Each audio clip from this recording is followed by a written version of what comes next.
नारायण मारुती गोंधळे. बरोबर आहे सर. तुम्ही शेती किती करता सर? 4 एकर. बरोबर 4 आहे. एकर शेती. तुम्ही सर रासायनिक करता की जैविक करता सर? जैविक शेती आहे माझी. बरोबर आहे सर. तुम्हाला जैविकचा रिझल्ट कसा वाटते सर? जैविकचा रिझल्ट तसा चांगला आहे.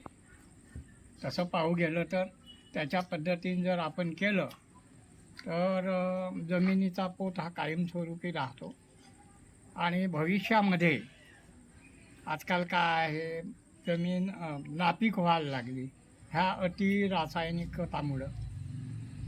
माझं काय आहे, सेंद्रिय शेती हीच माझी म्हणजे मुख्य हे ध्येय आहे हा, माझं. सांगणं आहे सर. माझ्याकडे जे काही माझे धान्य वगैरे आहे हा ते म्हणजे विषमुक्त आहे.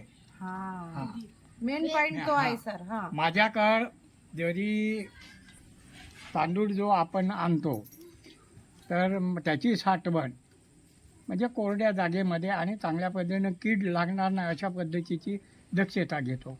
आणि कीड जरी लागली तरी परंतु मी केमिकलचा वापर करत नाही. बरोबर आहे सहसा. सर.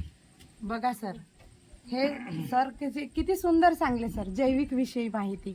आज अजूनही समाजामध्ये रासायनिक आणि जैविक याच्यातला फरक समजत नाही सर. आमच्याकडे सदन कास्तकार यांचा अनुभव स्वतः सांगत आहेत सर का जैविक कडे वडा. अरे नाही, विकण्यापुरती नाही तर खाण्यापुरती तरी तुम्ही जैविक करा, कारण त्याच्यामध्ये केमिकल आहे. केमिकलनं काय होत आहे माहिती आहे का सर? कॅन्सर, अटॅक यासारख्या बिमाऱ्या वाढल्या आहे सर. बरोबर आहे सर जी. आणि आम्हाला एवढं गाव फिरलो आम्ही, मोहजरी गाव आणि सदन कास्तकार जैविक विषयी माहिती देणारे सरांसाठी जोरात टाळ्या होऊन जावं. खूप सुंदर जैविक विषय खूप माहिती दिली सर. असंच तुमचं प्रोत्साहन राहू द्या आणि आम्ही सर्वांना तुमचा व्हिडिओ शेअर करू का बघा सर्वजण जैविक कडे वळा. हे एक काळाची गरज आहे.